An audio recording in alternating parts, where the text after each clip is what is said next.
예수께서 요한이 잡혔음을 들으시고 갈릴리로 물러가셨다가 나사렛을 떠나 스불론과 납달리 지경 해변에 있는 가버나움에 가서 사시니 이는 선지자 이사야를 통하여 하신 말씀을 이루려 하심이라. 일러스되 스불론 땅과 납달리 땅과 요단강 저편 해변길과 이방의 갈릴리여, 흑암에 앉은 백성이 큰 빛을 보았고 사망의 땅과 그늘에 앉은 자들에게 빛이 비치었도다. 이때부터 예수께서 비로소 전파하여 이르시되 회개하라. 천국이 가까이 왔느니라. 갈릴리 해변에 다니시다가 두 형제 곧 베드로라 하는 시몬과 그의 형제 안드레가 바다에 금을 던지는 것을 보시니 그들은 어부라. 나를 따라오라. 내가 너희를 사람을 낚는 어부가 되게 하리라. 그들이 곧 그물을 버려두고 예수를 따르니라. 거기서 더 가시다가 다른 두 형제 곧 세베대의 아들 야고보와 그의 형제 요한이 그의 아버지 세베대와 함께 배에서 금을 깁는 것을 보시고 부르시니 그들이 곧 배와 아버지를 버려두고 예수를 따르니라.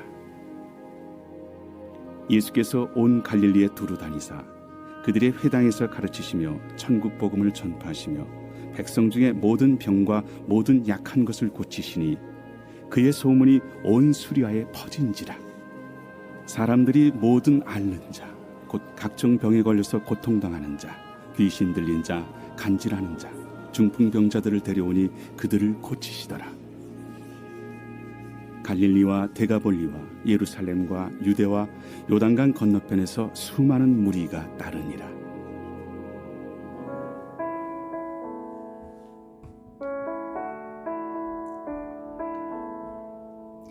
하나님 나라의 세움과 확장은 어떤 영토나 부나 어떤 군대, 권력 이런 힘으로 이루어지지는 않습니다. 이 복음의 능력으로 하나님의 나라는 세워지고 확장되는 거죠.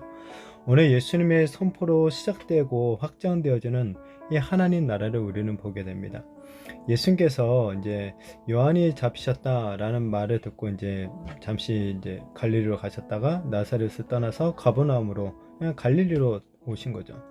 자, 이제 천국 복음이 이렇게 유대에서 갈릴리로 변경됐는데 마태는 이러한 예수님의 이동이 이사야 선지자의 예언을 성취하는 일이다 라고 해석하죠. 사실 이 갈릴리는 이스라엘에서 정치적으로나 종교적으로나 사회적으로 보면 변방이나 다름이 없어요.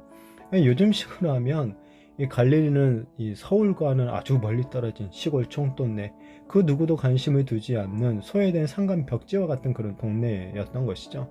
그러나 주님은 오히려 그런 변방에서부터 이 복음을 선포하시기를 시작하는 거죠. 우리가 이제 보통 광고를 하려고 한다, 많은 사람에게 어떤 광고를 하려고 한다면 어떻게 하겠습니까? 당연히 대도시의 중심부에서 해야지 효과적이라고 생각하죠. 그런데 복음은 참 신기하죠. 꼭 그런 것만은 아니에요.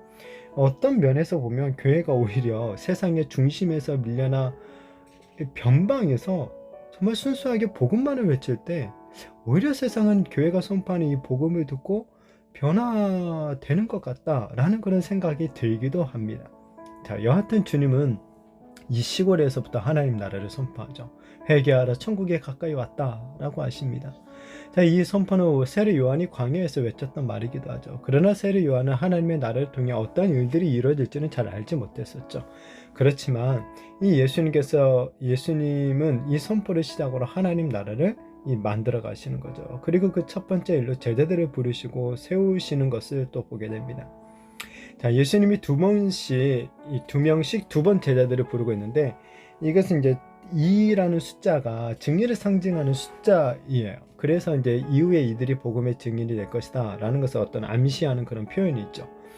예수님은 제자들을 향해서 야, 너희가 이제는 사람을 낳는 어부가 되게 할 것이다 라고 하시죠. 자, 그런데 주님이 제자를 부르고 있는데 어떤 사람들을 부르십니까? 어부예요, 어부. 예, 참 이해가 안 돼요, 이것도. 예수님의 제자가 이왕이면 좀 당시에 좀 똑똑하고 권력도 있고 돈도 있고 이런 사람들이 제자를 부르면 훨씬 더 효과적이지 않을까요? 그런데 주님은 오히려 당시에 무시당하고 천했던 이 어부들을 제자로 부르고 있는 거죠. 이처럼 예수님의 제자가 되는 것은 조건이 중요하지 않다라는 거예요. 더 중요한 건 뭡니까? 이 제자를 부르시는 분이 누구시냐? 라는 것이죠. 바로 예수님이라는 사실이죠. 예수님은 오히려 세상에 천하고 약한 자들을 들어서 이 세상을 복음으로 변화시키고 뒤흔드신다라는 거죠. 이게 바로 복음의 놀라운 능력인 거죠. 그리고 이런 주님의 부르심에 제자들 또한 즉각 순종하고 있습니다. 이 제자들은 주님의 부르심에 그물과 배, 심지어 아버지까지 버리고 예수님을 따라요. 자신의 직업과 가족을 버릴 정도로 예수님을 따르는 것이 가장 중요한 일이다라는 것을 보여주죠. 예수님 믿는 우리가 다 선교사나 목사가 될 필요도 없고 우리의 직업도 다 포기해야 되고 가족까지도 막 의절해야 되는 이런 건 아니죠. 그러나 그 모든 것보다 우리가 가장 우선순위에 두어야 되는 것 바로 하나님 나라가 되어야 된다는 거예요. 하나님 나라를 우선순위에 두고 살아가는 사람, 그 사람이 바로 예수님의 제자로서의 삶을 진짜 살아가는 것이죠. 자, 천국은 예수님으로부터 시작되었습니다. 그리고 이 천국이 확장되어지고 전파되어지죠. 예수님께서 이 복음의 확정을 염두에 두고 이 모든 일들을 행하시는 거예요. 갈릴리를 선택하신 것도, 어부였던 제자들을 선택하신 것도 결국 모두 다 하나님 나라의 선포와 전파를 위해 선택하시고 그들을 부르셨던 것이죠. 자, 예수님은 이제 갈릴리 온 회당을 다니면서 천국 복음을 전파하십니다. 그리고 백성 가운데 병들고 약한 자들을 고쳐주시죠. 그리고 예수님에 관한 이 소문이 쫙 퍼져나가면서 많은 무리가 예수님 앞으로 나오게 됩니다. 특별히 보니까 각종 병에 걸려서 고통당하는 자들, 귀신 들린 자들, 간질병에 걸린 자들, 이 중풍병자들, 당시 의학으로는 이 고칠 수가 없는 그런 사람들이 특별히 주님 앞에 나와서 이 놀라운 회복과 치료의 은혜들을 누리고 있는 것을 보게 되죠. 자, 사실 이렇게 당시에 병들고 약한 자들은 이 사회에서 소외당하는 자들에 속했어요. 당시 사회의 입장이 뭐냐면 이렇게 된 거 그 사람이 죄 때문이다 라는 그런 인식이 많이 있었어요. 세상은 이런 약한 자의 편에 잘 서지 않으려고 했죠. 자, 그러나 오늘 예수님께서는 이런 약한 자들의 이 진정한 소망이 되어주시는 줄로 믿습니다. 오늘날도 마찬가지죠. 이 세상에서 소외당하고 실패하고 약하고 지친 자들에게 소망을 주는 곳은 바로 교회가 되어야 하는 것입니다.